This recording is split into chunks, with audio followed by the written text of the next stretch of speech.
Bonsoir à tous, merci de nous rejoindre sur Monaco Info. Voici les titres de ce mardi. La princesse Stéphanie distinguée par l'association Yes Women à l'occasion d'une soirée spéciale pour la journée mondiale de lutte contre le sida hier. Elle a reçu une récompense pour son engagement avec Fightheads Monaco. Au Conseil de l'Europe, Monaco prend aujourd'hui la présidence des réunions du Comité sur les droits de l'homme autour des ministres des 46 États membres. Celui qui incarne cette fonction est l'ambassadeur de Monaco auprès du Conseil de l'Europe. Gabriel Revel sera notre invité ce soir. Dans ce journal également, nous prendrons la direction de l'Institut monégasque de médecine et de chirurgie du sport, où le prince souverain a inauguré une nouvelle prouesse médicale, un robot chirurgical nommé Rosa. Nous ferons sa connaissance dans quelques minutes. Et puis c'est une tradition qui fait toujours le plein au marché de la Condamine, l'Oursinade, un festival de bon goût aux saveurs marines, à découvrir à la fin de ce journal. Mais avant de développer ces titres, regardez ces images. Le prince Albert II a fait un aller-retour à Rome ce matin, où il a passé la porte sainte de la basilique Saint-Pierre. Elle est ouverte seulement tous les 25 ans par le pape à l'occasion du jubilé, c'est-à-dire l'entrée dans l'année sainte pour les catholiques. Le souverain s'était rendu à Rome l'an dernier pour son ouverture, mais ne l'avait pas franchi. Il l'a fait seulement aujourd'hui, à l'initiative du diocèse de Monaco, avec l'archevêque Dominique-Marie David, l'ambassadeur près le Saint-Siège Philippe Orengo et l'ambassadeur en Italie Anis Wood. Le prince a également défilé, comme vous le voyez, aux côtés de nombreux autres fidèles, avant que le nouveau pape Léon XIV ne referme la porte sainte le 24 décembre prochain, pour marquer donc la fin de l'année sainte. Retour à Monaco, où l'association Yes Women organisait hier une soirée de gala au restaurant La Môme pour mettre à l'honneur la lutte contre le sida à l'occasion de la journée mondiale contre ce virus. De figures emblématiques ont été récompensées, dont la princesse Stéphanie pour son engagement avec Fightheads Monaco depuis plus de 20 ans, mais également Christiane Ross, créatrice de Penduka en Namibie, un engagement fort qu'a reconnu Nicole Dion, la fondatrice du mouvement Yes Women Monaco, pour qui la lutte contre le VIH est un combat à la fois intime et essentiel. Je vous propose de l'écouter. Moi, j'ai été sensibilisée très rapidement, toute ma vie pratiquement, puisque mon mari est un chercheur dans le domaine médical. Mon mari, avec son équipe au Québec, à ce moment-là, ont découvert une des 3 composantes de la trithérapie du VIH. Et je l'accompagnais dans les conférences internationales, entre autres sur le sida. Et j'ai été confrontée avec la lourdeur des gens qui n'avaient aucun espoir. Il n'y avait aucun médicament à cette époque et c'était la tristesse dans les yeux de ces gens-là qui savaient que le seul sort qui les attendait, c'était évidemment la mort. Je trouve que Fightheads Monaco apporte un soutien, l'accueil aux affiliés. Il leur donne toute la possibilité de grandir et de s'épanouir et de gagner de l'estime en soi. Également, Penduka en Namibie, elle a construit une maison. Elle va prendre toutes les femmes des milieux défavorisés qui sont évidemment atteintes du sida et elle leur a montré à travailler de leurs mains, à faire de l'artisanat. Et ces femmes-là, aujourd'hui, peuvent s'en sortir. Ce sont des femmes qui sont vulnérables. Elles sont rejetées de leur maison, de leur village. Et là, elles ont regagné de l'estime de soi. Et nous avons été vraiment impressionnés pour y être allés plusieurs fois. On était sous le charme de Penduka. La principauté prendra pour la première fois la tête du comité des ministres du Conseil de l'Europe en mai 2026. Mais avant ça, aujourd'hui, elle prend la présidence des réunions du comité des droits de l'homme. 2 échéances importantes pour Monaco.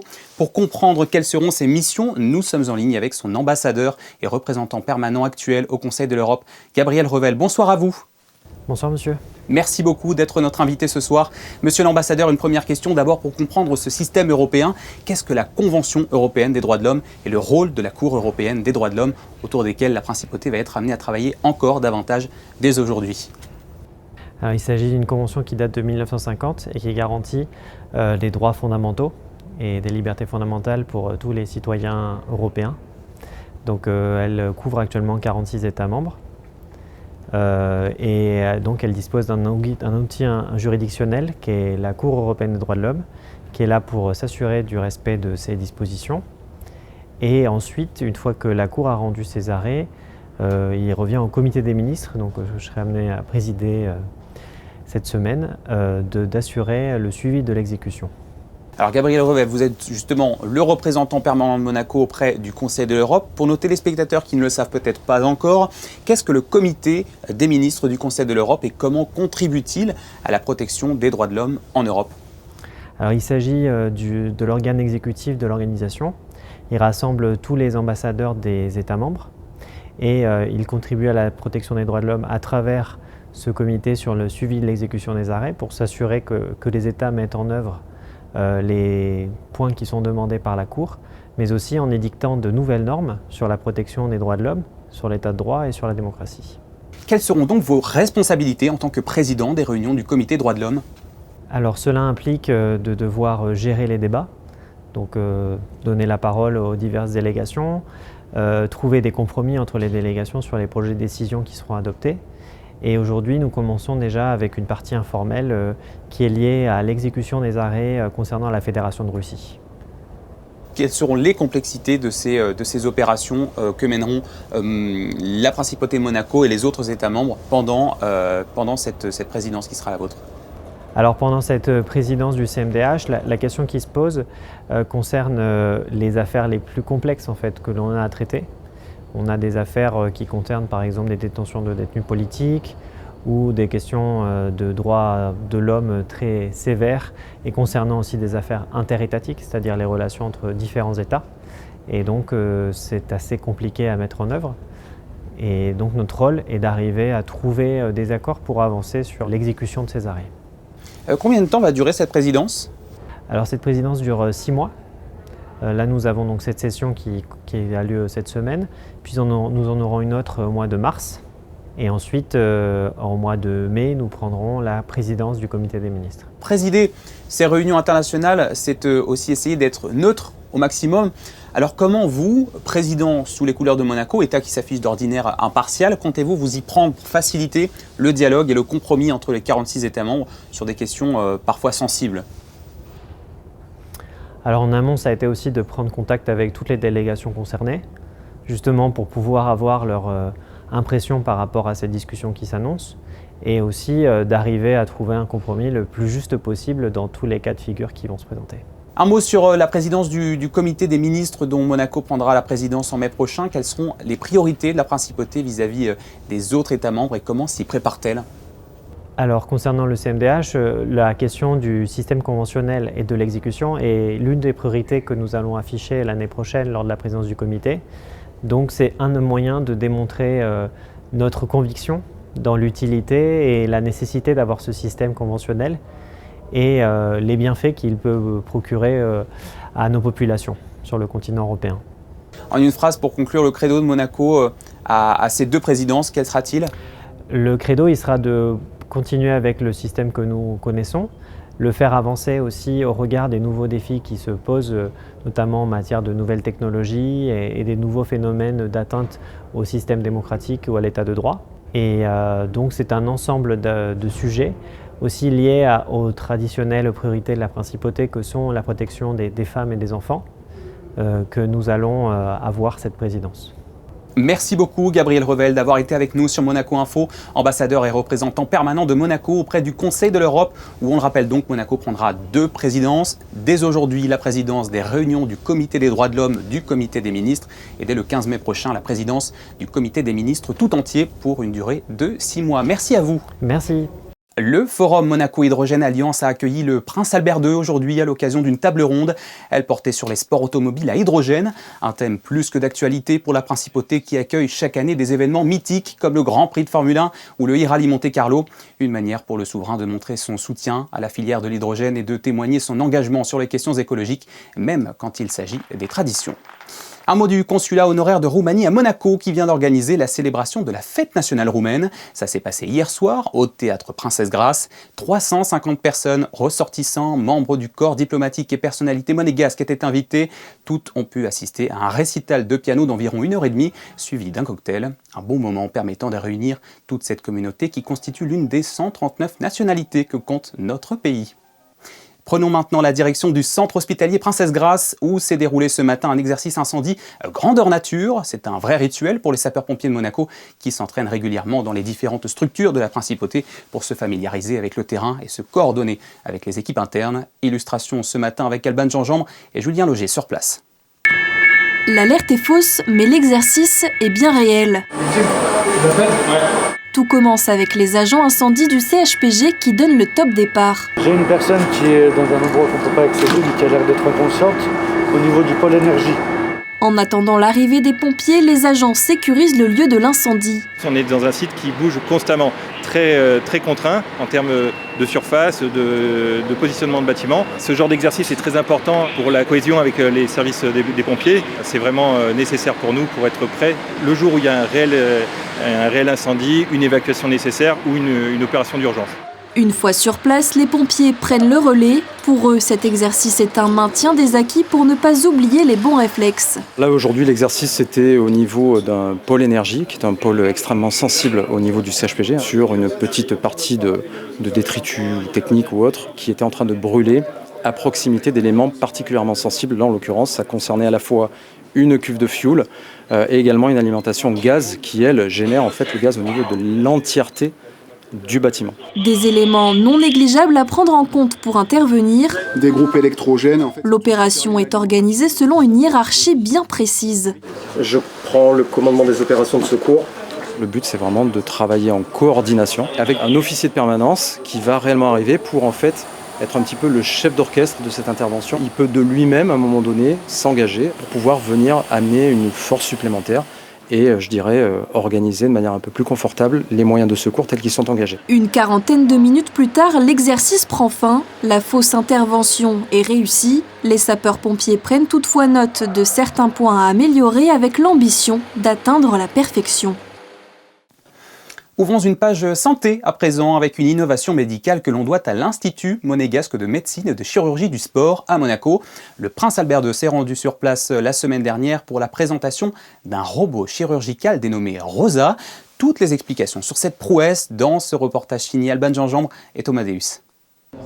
Rosa, c'est le nom de ce robot chirurgical qui assiste le chirurgien dans la pose de prothèse du genou. Cette innovation médicale permet une opération plus précise et promet moins de saignements pour le patient. Désormais, on prend des points de repère et le robot va arriver avec un guide de coupe et va nous positionner pour faire une coupe exactement telle qu'il faut la faire pour le patient. C'est l'homme qui intervient, c'est le chirurgien qui fait la coupe, mais c'est le robot qui va nous indiquer comment faire la coupe.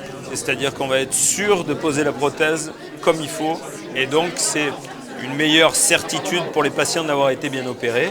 Aujourd'hui, l'IM2S pose près de 500 prothèses du genou par an. L'objectif est de doubler ce résultat avec ce nouveau robot. Les gens souffrent beaucoup d'arthrose du genou, encore plus que de l'arthrose de hanche. Jusqu'à présent, la prothèse de hanche avait une très bonne réputation et la prothèse du genou un peu moins. Aujourd'hui, les résultats des prothèses du genou sont très reproductibles. De plus en plus de patients se font opérer d'une prothèse du genou et c'est l'opération la plus pratiquée en France. Avec ce nouveau robot, l'IM2S confirme sa volonté d'aller toujours plus loin dans l'innovation technologique et médicale. Prodigieux. L'Opéra Garnier a commencé le mois de décembre en beauté. Hier soir, il a accueilli le concert humblement intitulé « C'est magnifique ». Au programme, un récital du ténor Roberto Alagna, celui qui a souvent triomphé dans les salles monégasques, a proposé cette fois un mélange de grands airs populaires, comme les classiques de Frank Sinatra ou encore Luis Mariano, avec son titre « C'est magnifique », qui était justement le premier morceau du concert, et son nom tout entier, José Sacré, Julien Logier et Alexandre Gougassian.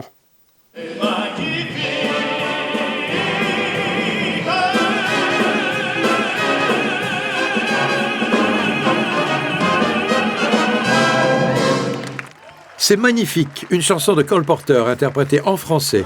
C'était le titre de la première chanson et du concert exceptionnel donné lundi 1er décembre à l'Opéra de Monte-Carlo par le ténor star Roberto Alagna, entouré des chœurs de l'Opéra de Monte-Carlo et d'un grand orchestre dirigé par José Pic.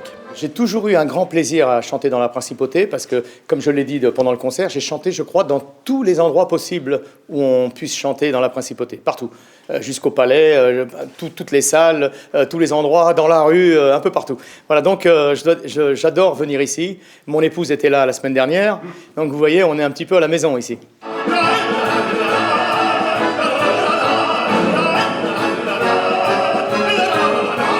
programme de ce concert, un heureux mélange de chansons d'hier et de couplets populaires. Roberto Alagna, le monde de l'opéra et une certaine presse un peu coincée, il faut bien le dire, vous a parfois reproché de galvauder votre talent en chantant Au Sole Mio, Bella Ciao ou encore Granada.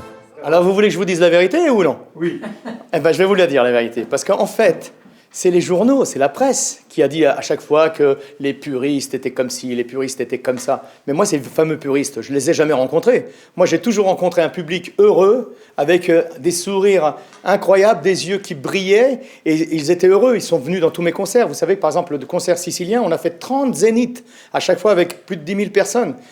Pareil pour Mariano, pareil pour le Passion, etc. On a continué avec Little Italy. Maintenant, je fais une tournée qui s'appelle Boulevard des Italiens. C'est plein partout. On nous le demande partout. Donc les gens ont envie de ça. Parce que la musique, c'est une.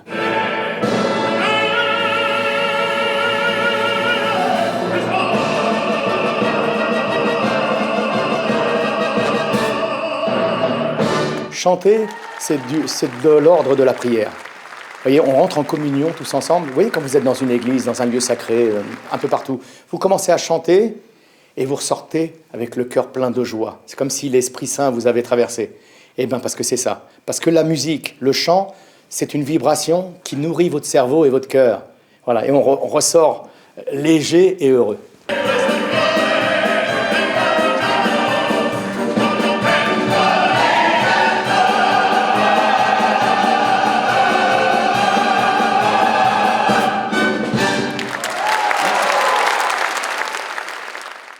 Magnifique concert. Allez, de la musique à la cuisine, après Maestro Chef, Maestro Kids. Le traditionnel concours clôturait hier le salon Monte Carlo Gastronomie.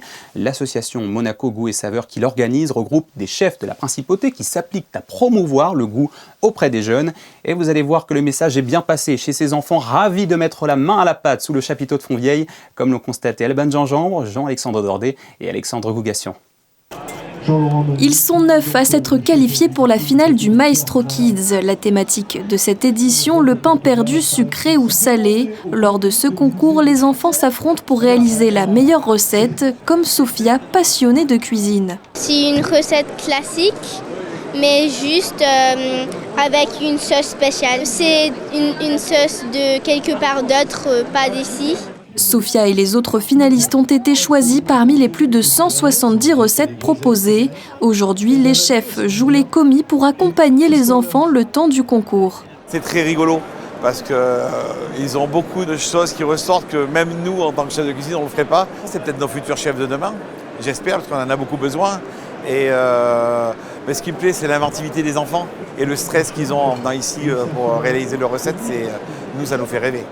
Quelques minutes plus tard, le pain perdu de Sophia avec sa sauce mystérieuse est terminé.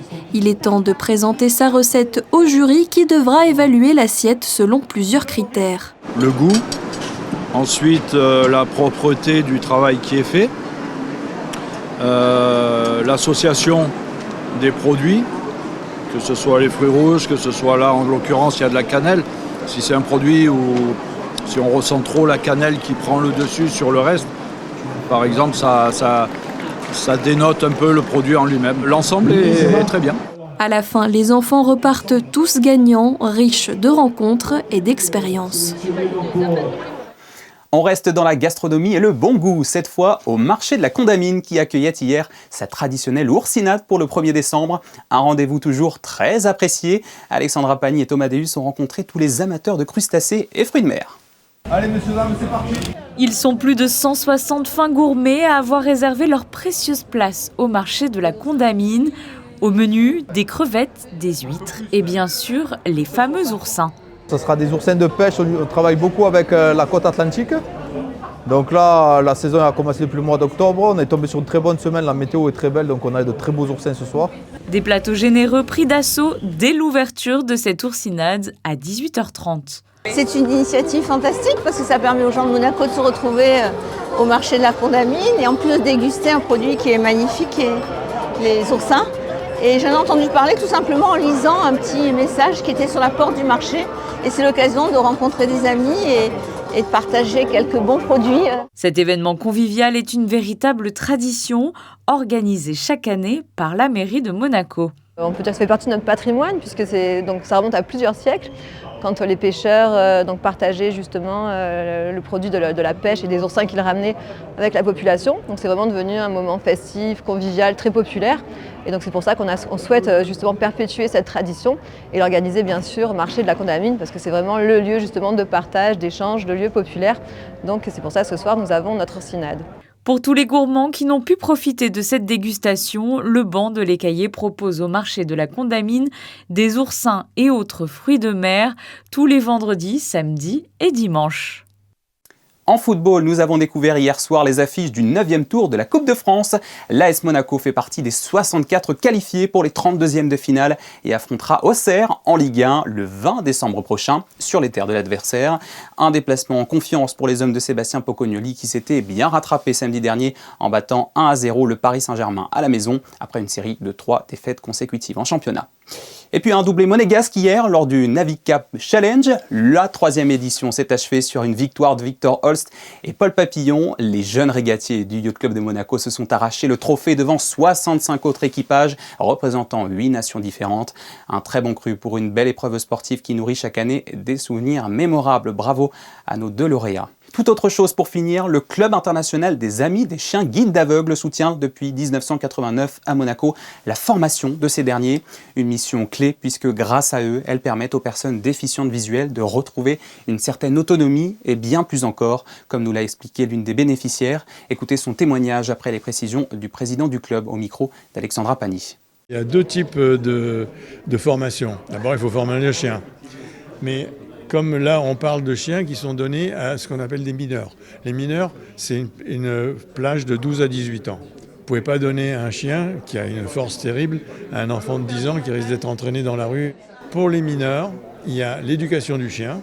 Pour remettre un chien à un mineur non-voyant, il y a une période d'adaptation de l'ordre de 3 mois qui est en pension à la Fondation Gaillane pour qu'il puisse s'habituer. Il y a tout un parcours qui a été conçu, y compris comme des postes d'entrée pour un métro. Il y a des feux rouges, il y a des bruits, il y a des trottoirs, tout ça. On les habitue, et tout ça c'est dans le jardin qui est fait dans la Fondation Gaillane. C'est extraordinaire. Hein. J'ai Uta depuis avril 2025 avec moi. Je suis déficiente visuelle de naissance et elle partage du coup mon quotidien depuis 7 mois. Elle vient partout avec moi au lycée. Je sors beaucoup plus avec elle, j'ai confiance en moi, je marche beaucoup plus vite. Je vais à la boulangerie comme toutes les personnes de mon âge, mais avant je ne faisais pas ça. Donc Uta m'a permis d'aller au cinéma aussi avec mes amis, sortir, rencontrer plein d'autres personnes. Elle m'a permis que les gens ils se poussent dans les couloirs du lycée. Ça peut paraître anodin, mais avec la canne, les gens ne se poussaient pas. Avec le chien, les gens ils se poussent, ils me remarquent et j'ai plein de plus d'amis avec elle. Ça permet un lien social complètement, même avec les autres maîtres de chiens autour de chez moi. Je rencontre beaucoup plus de personnes, les gens juste dans les transports en commun, ils me posent plus de questions, ils sont intéressés. Ça amène un regard positif en fait sur le handicap d'avoir un chien guide, je trouve. Et c'est ainsi que se referme ce journal. Merci à vous de l'avoir suivi. Dans un instant, vous avez rendez-vous avec Christinda Petit-Omel pour vos prévisions météo, dont la météo de l'eau. Je vous laisse sur le retour en images de l'exercice incendie qui s'est déroulé ce matin au CHPG avec le corps des sapeurs-pompiers de Monaco. Les clichés sont signés Stéphane Dana. Excellente soirée sur Monaco Info et à demain.